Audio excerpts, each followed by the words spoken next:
Good day, and thank you for inviting me for this very important symposium. What I'd like to do for the next few minutes is to share some highlights on our recent APEC Regional Trends Analysis report, which was circulated at the APEC Economic Leaders Week. The APEC region is expected to contract by 2.5% in 2020, which is equivalent to an output loss of about $1.8 trillion.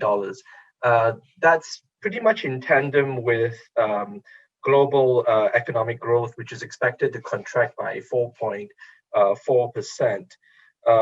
We're looking at an economic rebound in 2021 of about 5.2%.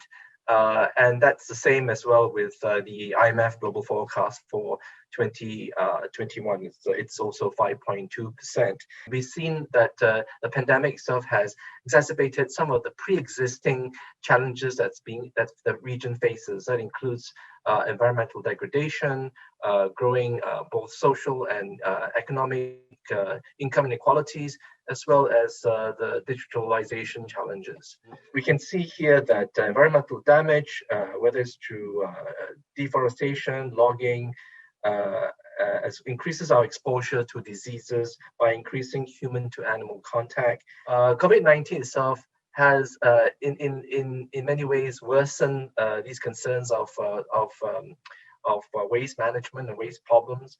The single use of plastics, particularly for disposable packaging materials, and also the usage of single-use plastics for PPE and chemicals as well for sterilization. All these things that we need to do to address the COVID-19, unfortunately, has exacerbated some of the concerns of waste management.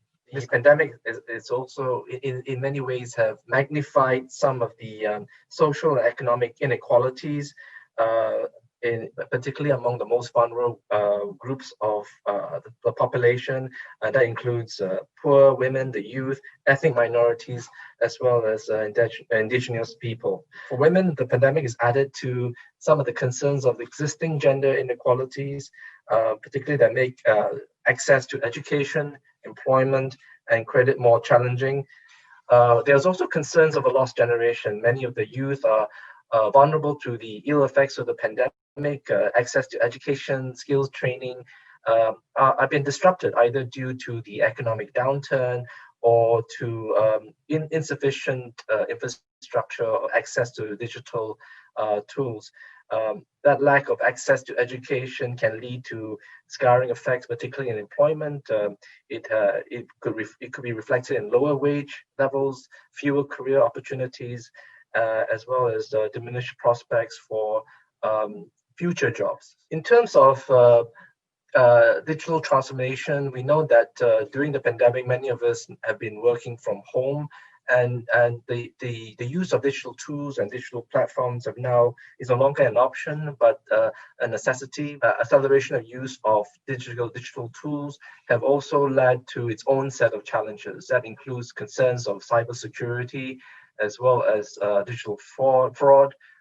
There's also concerns that the eventual increased use of automation, as well as the use of artificial intelligence, could lead to greater job displacement, as well as job polarization. And also the widespread concerns of fake news and misinformation could potentially lead to a growing public distrust of institutions.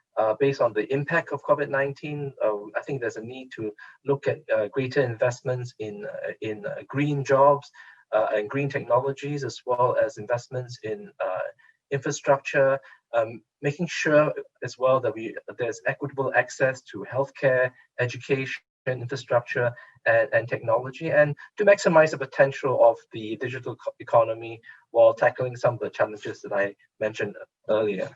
So lastly, I think I'd like to talk about some of the concerns of trade-offs. I mean, we, in many ways, addressing this pandemic, if you prolong restrictions or movement restrictions or travel restrictions, you run the risk of economic scarring, particularly in terms of long-term unemployment. But you reopen reopen too soon as well, you run the risk of a resurgence of these infections, which we begin to see that resurgence, particularly in Europe and other parts of the world.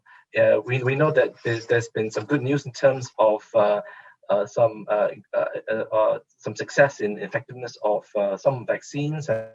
But while we wait for a massive rollout of these vaccines, I think in the meantime, we will continue to, policymakers will continue to look at policies to contain the virus. That includes continued fiscal and monetary measures, as well as regional cooperation and coordination among, particularly within APEC, sharing of information, as well as looking at best practices.